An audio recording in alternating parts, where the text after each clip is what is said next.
All right, folks, welcome back to another episode where we are going to taste the Jack Daniel's range. We're going to tell you which one's the worst, and we're going to tell you which one's the best. So you're here with the Craft Whiskey Boys. You got Jay, Solly, and Mo. That's right. I'm back, and I'm really excited about this one. You have a really small seat. I do. You know? Mo's back, baby. Yeah, and I've shrunk in the countryside.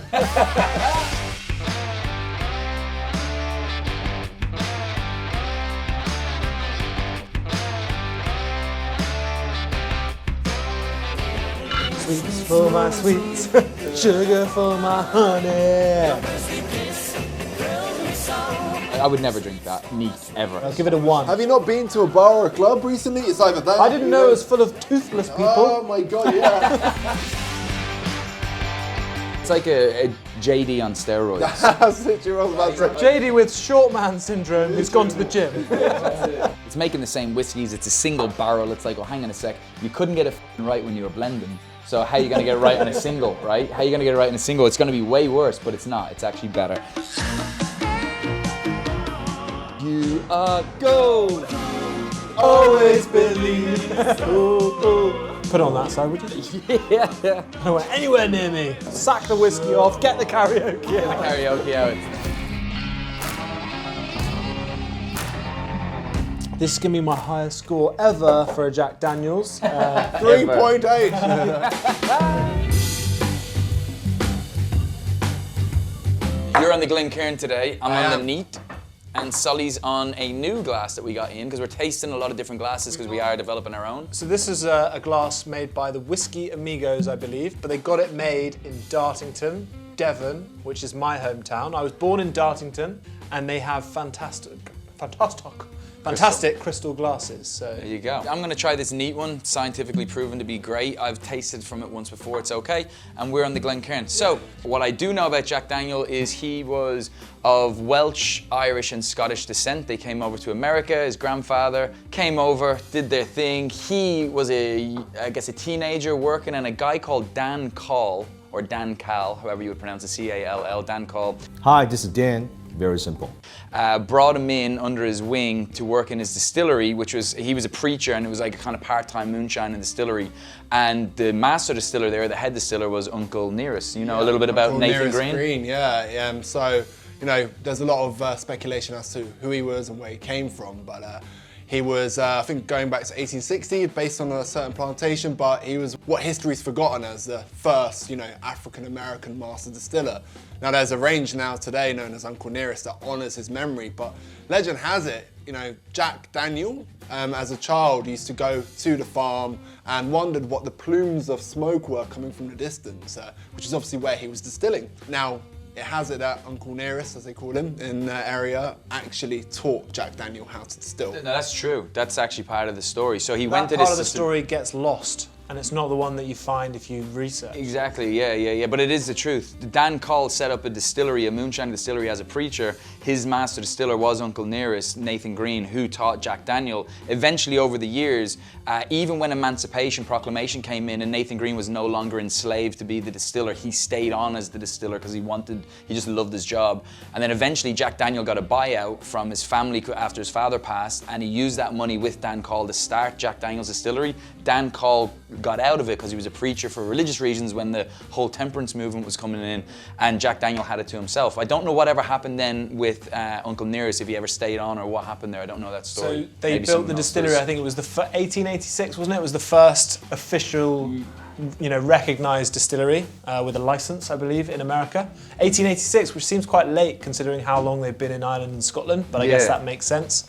Considering that America's quite new. Okay, so why they called it Old Number 7? The reason why is when they were dividing up the land and giving out registrations for distilleries, he wasn't the first and the only distillery in Lynchburg. There was bigger ones than him. His was Distillery Number 7 in District Number 4. And then what happened was, so that's when he called it, and that's when he got his brand name going. But then they actually rezoned, and he actually became Distillery Number 16 in District Number 5. But he never changed it because Old Number 7 was already a popular brand at that point. Okay. But so that's where it came from. Strong branding. Want to keep it up.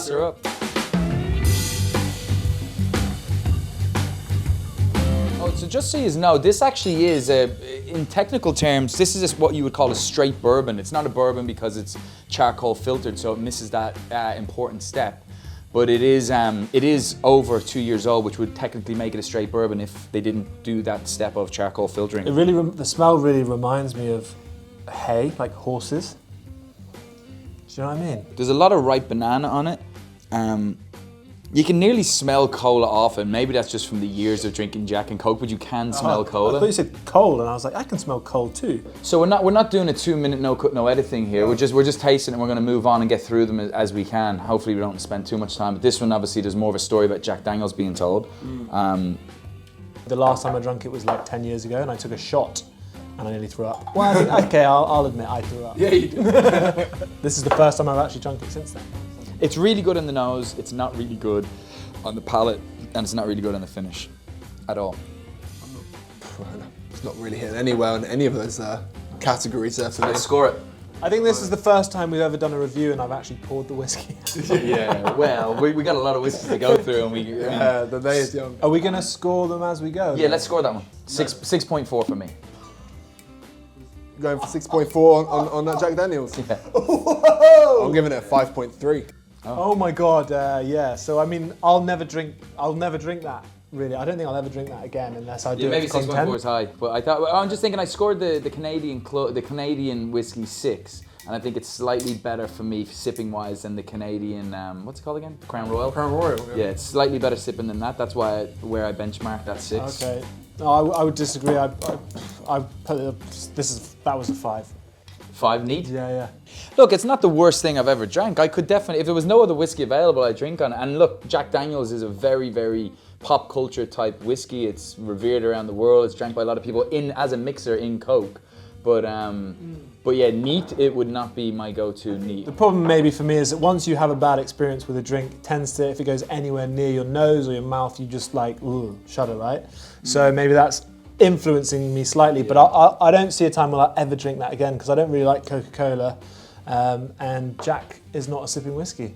No. Only place I It's not could find one you is, drink neat. in a bar or in a club that don't have a whiskey selection. I think, if I was sick of drinking beer all night, I like to switch to spirits. That's how I go. Sometimes I just want a whiskey and Coke. So next up is the White Rabbit Saloon. This is a commemoration to the 120th year anniversary since when Jack Daniels opened up a saloon in Lynchburg called the White Rabbit Saloon. Now, this was a place where him and his friends frequented. Is that the right way? Frequented is the one. You only need one word and it's frequented. Mates got on the piss. Which means they visited frequently. Many a time, it's a cultural, massive hotspot, for whiskey drinkers and, for anybody who appreciated Jack Daniels. And today as well. It's since moved location, I believe, but this is just to commemorate that. Now, it's got a higher ABV on it. It's coming in at 43%. That's not high. Higher than number 7, Jack. But do you know, up into the 80s, the number 7 was actually 45%. They only brought it down in like the late 1980s to 40. It used to always be 45%, believe it or not. That's 43. I've just tasted it, and right off the bat, I'm guessing, and I don't know anything about this whiskey, not a single thing. Did you check the mash bill? Because it feels like there's a lot more rye in that. It's way more spicy on the palate. It's definitely, yeah. So and that's not ethanol spice, that's like rye spice. The nose is quite similar, but it's lighter. It's quite nice. Definitely not. Yeah, it's way lighter on the nose. I love the Jack Daniel's nose, actually, all that charcoal and maple and everything that was coming through from that. It was gorgeous. I did like the Jack Daniel's nose. I just didn't like the palate with the finish. It's more. This is much nicer, actually. It's more oily. There's in the much mouth. more going on. Well, I think it's double mellow cask as well. This is finished in a maple cask. It tastes a lot like a good sipping bourbon. Yeah, I don't mind this at all. Yeah. It's fine. I like the spice. Definitely that spice. Oh my Spice god. on the finish is good. Yeah. The mouth feels nice. Yeah. It's head and shoulders above the normal Jack anyway. All right, so we're about to score the White Rabbit. It's saying old number 7 on the back. Online, it's saying that this is the same as this, but at a slightly higher ABV. This being 40, that being 43. They tasted completely different. Completely different. There's no way that they're the same whiskey. No way. It tastes like a rye. This one's a lot nicer. This commemorative bottle, apparently. It's got that spice though that's coming in.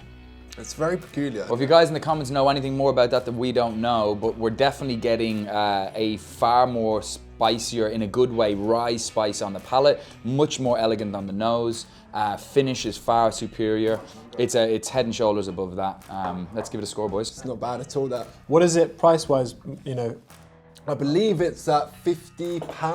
Oh, is it? Okay. Yeah, it's nearly £50, £48. Expensive. It's probably more expensive than like Single Barrel or Gentleman Jack. It's probably the most expensive. Yeah, I think Gentleman Jack. We were working our way up to the bigger ones, and this is probably the most expensive, and I'm impressed with it. Well, I like it's special. It's a special release, isn't it? It's Yep. not bad at all. I don't like to throw away whiskey, but we got a lot to drink today. That's a really nice whiskey. On that one, I'm nearly at a neat 7, but I'm going to go 6.9. I went too high in the Jack Daniel's original, so I'm 6.9. I'll definitely pick up that bottle again. I wouldn't mind. I'll give it a 6.1. Taste-wise, it is definitely over a 6, so I'll go 6.2 for that one. All right, so that's a 6.4 for the White Rabbit. Yeah. Which I think is a fair score for considering the other one was in the 5s. Oh, for sure. The other one was 5.6, 6.4, that's fair. All right, let's move on to the next. What about the rye? Why don't we go, although rye is a bit spicier, we got the rye and the honey before we get on to the others, I guess. Yeah. Yeah, let's go for these two. So should we start with the rye? So the rye is, believe it or not, from what I read, and I could be wrong, and correct me if I'm wrong, but the rye is the first time that Jack Daniel's has ever changed its mash bill. So normally Jack Daniel's uses the same mash bill for all its whiskeys and then just does different maturation techniques, single barrel or double filtered or whatever. But this is the first time they changed the mash bill since the late 1800s. And the mash bill on this one is 70% rye. And this is, I think, in 2016 or 2017 they did this. They would have done it years before, I would assume. But effectively, with the whole new movement of craft whiskies, and rye is actually becoming a lot more popular in America and even across the world for real connoisseurs. Rye is becoming kind of way more prominent than bourbon. You can see that through just the trends that are happening. So they've come out with a rye, obviously, to jump onto that trend. It's 70% rye, 18% corn, 12% malted barley. Okay. All right, let's give it a try. Do you know why they have the bottle a square? Do you know why they went with the square design? Because back then they thought of themselves as a very fair employer and a fair company, and they wanted to give everybody a square deal, so they went with a square design on the bottle. That was kind of the word back then. Oh, he's a square guy. He's a square, like he's a fair person. Yeah. So who's this? So who's this arsehole then? He's a gentleman. He doesn't give anyone a square deal. Man. Peasants. Yeah, peasants. Sitting there in his top hat and his cane. Literally. Nice. Yeah, there's not as much spiciness on the nose on this as there was in the White Rabbit, even though it's a rye. A lot more vanilla. I'm getting a banana again. Yeah, I got a lot of banana on the last two. You're gonna get that ripey banana type smell, like nearly banana bread, like that bready banana. And there is a lot of that on this, that breadiness. Yeah. It's quite dense. Lovely on the palate. It's not the best rye I've ever had, not even close. There's way better ryes for the price. It has a bit more complexity to what we've tried already, though. The finish on that is continuing. Yeah, it's a good length Yeah. on the finish. Yeah. I like that one more than I like the White Rabbit. And I scored the White Rabbit at 6.9. I've got to follow suit because I started high with the initial JD. So I'm kind of stuck, I know, I'm stuck. He's stuck in the clouds as It's per gonna usual. we're going to be at 10s. We're going to see our first 10s at this rate. Here we go. Do you like that? Yes, absolutely. We're going to see our first 10s. My score on this one is a 7-1 on the rye. I think the finish was really good. Long, spicy, delicious. The nose was not that special, but the palate was pretty decent as well. So I'm going to go with it's hard to get a lot from the nose. 6.3. No, I agree with you on the terms of the finish. That was, the most redeeming factor about that whiskey there. Comparing it to the previous one, there wasn't much going on the nose. Quite conflicted, but there's much more going on. There's a bit more complexity. So I think for me, I'll go for a 6.4 on that. Okay, 6.4, 6.3, and 7.1. Jane has high bloody scores, 6.6. Not bad. Sweets for my sweets, sugar for my honey. Are we going to become a singing channel now? Karaoke. Oh day? my God, sack the whiskey off, get the karaoke Get the out. karaoke out. Jack Daniel's Tennessee Honey Whiskey, not really whiskey, It's 35% and it's just laced with honey. So this is one for the hot coffee drinkers, maybe whiskey, coffee, liqueur people.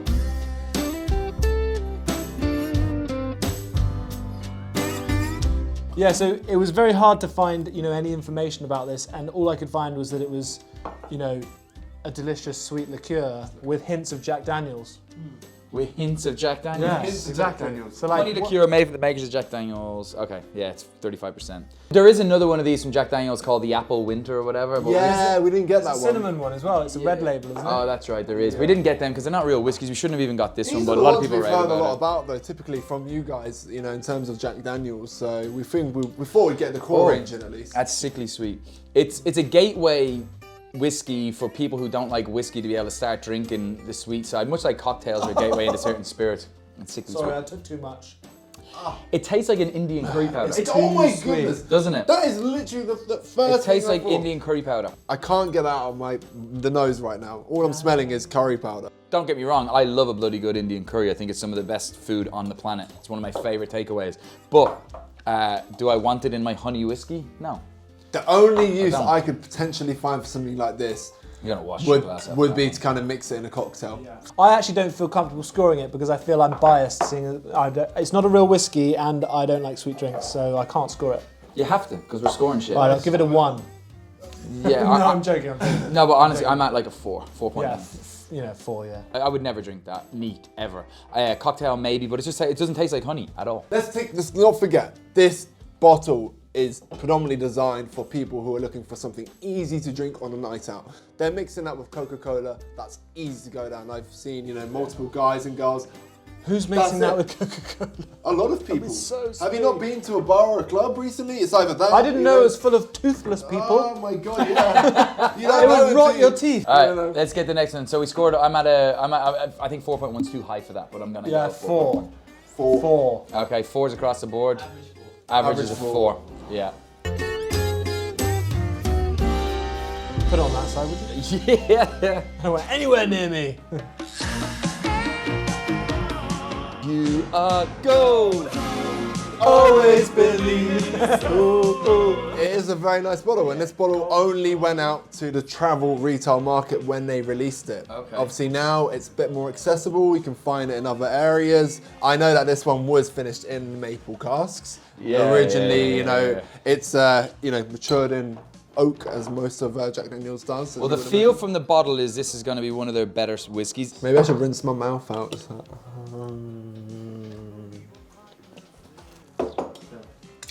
There we go. It's definitely more complex than some of the others. That's okay. It's okay. It's really easy to drink, but it's so It's more simple. balanced. It's much more balanced than smoother. Jack. It's very simple. Yeah, it's very, very simplistic. It's better on the palate than Jack Daniels. It's lighter on the nose than than number 7. It's lighter on the nose. It's better on the palate. I'm not a fan of the finish. It's just like there's a tannic off note that's coming down on the palate that's just putting me off. All right, guys, score on this bad boy. I'll let you guys go. So for something that was heralded as, a kind of more of a premium range Jack Daniels, only out on the travel retail market, it was a Jack Daniels ordinary cask, finished off in a maple cask, so it gave a bit more balance, smoother, but it lacked entirely on that finish. Like Jay said, there was that tanning, bit of a bitterness to that wasn't that enjoyable. For me, I know that kind of tanning, but for me, You mean tannic? I had a good weekend. but for me, I'm giving it a balanced 6.2. Okay, fair enough. Okay, so my recommendation, guys, would be only buy this if you're a big Jack Daniels fan. For me, it's just too simple. It's like there's nothing to it. It's really easy to drink, but there's nothing to rave about. Not enough going on, so it's a 5.9 for me. Really? What? Interesting. Yeah, I preferred the rye and this Yeah, limited it edition. scored, me too. I preferred the rye and the white rabbit, and I preferred this one third. So I was at a 6.6. Prefer this You one said- third, yes. If anyone would like to correct our grammar in the comments below, please feel free. Just pick on the Irish guy for his grammar, Mr. fucking Queen's English over here. Yeah, I love Gurqueens. What's that score? What'd you say? I gave it a 6.2. 6.2, 5.9, 6.6. So we got 6.23. 6.2. Okay, 6.2. There she is. All right, single barrel it is. So, what do we know about single barrel? Not a lot. Again, fucking, we don't know a lot about Jack Daniels. It's like they fucking keep this shit a secret. So what we do know is it's Jack Daniels, and it's basically the master distiller that's there is going through and he's selecting the best barrels, the ones that he's had at the top of the warehouse. What they do is they let you know which rick it sat in. Much like, remember when we did the Blanton's review? Yeah. And so every barrel, and you get maybe 300-400 bottles, it depends on what age it is, but I'm gonna assume about 300 bottles, 350 bottles a barrel.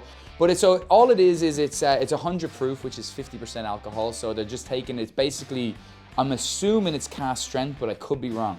It doesn't say cask strength, it just says 50%. So they might have took it out of the barrel and it might have been at, 54% and they watered it down to 50, we don't know. Sounds more probable. It's a much nicer bottle than all the others. They put some money into it, but again, is it a much nicer whiskey? Because Jack Daniels hasn't changed their mash bill. It's the same. Basically, they're making the same goddamn whiskey and just doing different stuff with it until they brought out the rye. But this one was really surprising. I like single barrel releases just for the romance of it, you know. Yeah. Each cask is different. I think it's great. It's more complex. It's just a lot more like a really jacked up version of Jack Daniel's initial. It's like a JD on steroids. That's literally right? Which is literally what the bottle looks like. Yeah, it's like JD took steroids. So do you even lift, bro? Do you even lift, bro? JD with short man syndrome who's gone to the gym. Yeah. Put that bad boy beside him. It's a Traveller's exclusive as well. But yeah, it's that, but way better.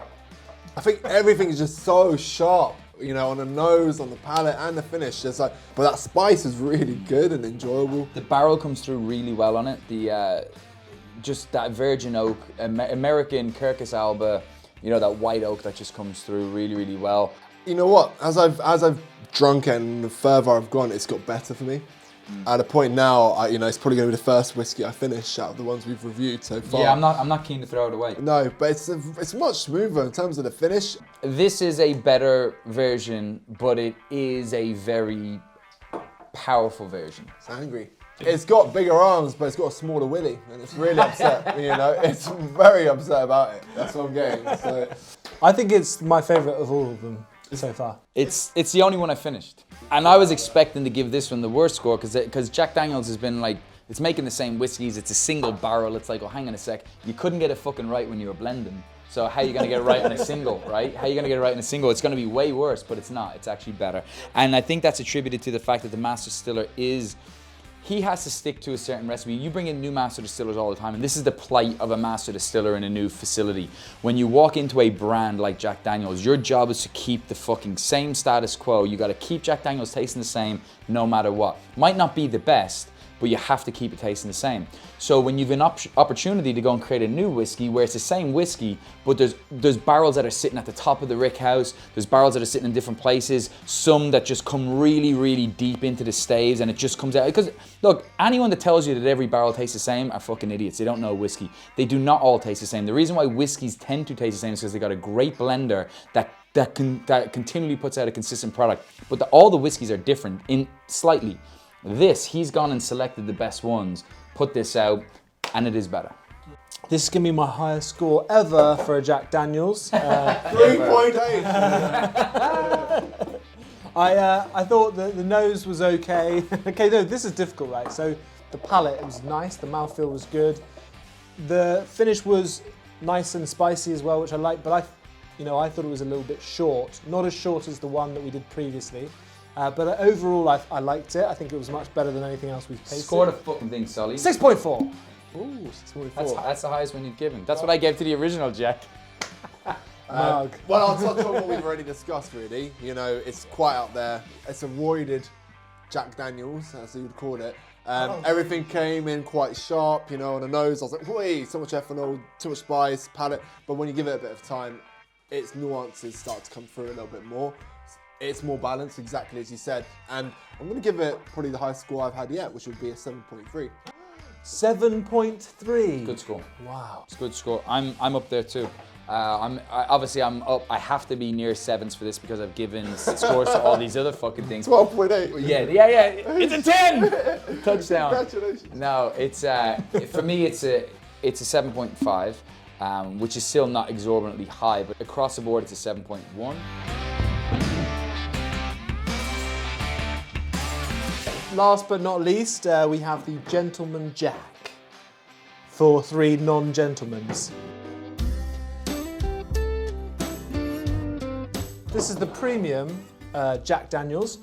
So, guys, Jack Daniel's Tennessee whiskey uses a process called the Lincoln County process, which is the process of pouring the the whiskey through charcoal before they put it in the cask. Yep. And the difference between Gentleman Jack and just the regular Jack, so I read, is that they do it twice. So they do it just before they put it in the cask, and then they do it again just before they put it in the bottle. Let's try it. Let's try it. Drink the damn whiskey. Sláinte, gentlemen. This is the only one that doesn't smell like the rest of them. All of the noses were similar to a different level, but it's not the same at all, this one. A lot of corn coming off, which is completely different than any of the Jack Daniels. Yeah, there is a bit of fennel there. Oh yeah, fennel, that's right. There's nothing exciting about that finish. I usually like fennel in the whiskey. The palate is really bad. It's really bad for me. I'm not liking it as next or near what I liked in the others. Yeah, surprising really. Yeah, I was expecting that one to be their best. And I've had the Gentleman Jack before, but I've had it on Coke and things like that. I've never sipped it neat. I didn't like it. There's not much going on there, is it? Nothing to really report on, you know? I still think it's above Jack at 6.4, which means I have to come in high. I'm sure the boys will come in the 5s. 6.5, it's not much better than the Jack Daniels for me. I'm not gonna go so low, but I'll give it 6.3. Mine is a 6.0 because the rest of them that I scored above, I preferred. Simple as that. 6.3 across the board. Right, so the best of the bunch was this, but it was a specific barrel. We don't know if you're gonna find that barrel again and if you're gonna be able to replicate it. The worst of the bunch was the honey, but that is a liqueur, it's not technically a whiskey. So if we took that out, like the cinnamon and the apples, and we moved the worst of the bunch, we would say the normal JD number 7 would be the worst. And then the best, if you took this out of the bunch, would be the rye. Yeah. So there's your kind of, your run up. The only reason why you would take this one out, just to reiterate, is because you might not be able to get it because there's only so many bottles from a barrel. And this one, I think, is this is what they're producing this rye now to go with the trend of rye whiskies. So that's something you can pick up, and it's pretty decent. There are better rye whiskies out there, though. If I was going to buy a Jack Daniels to taste like a Jack Daniels, this doesn't taste like a Jack Daniels, it's a rye. It's slightly different. If I was going to go across the range on what tastes closest to a Jack Daniels that I could get consistently, I would go for the White Rabbit. Yeah. Yeah. And that was pretty decent, to be fair. That one, it's better than these two.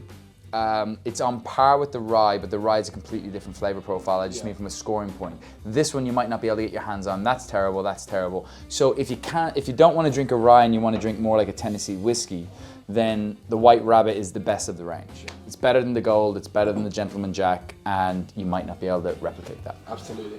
So thank you very much for tuning into our latest video. Hope you enjoyed it, but make sure you comment to let us know what we need to do next. What would you suggest? Like and subscribe. It's the Craft Whiskey Boys.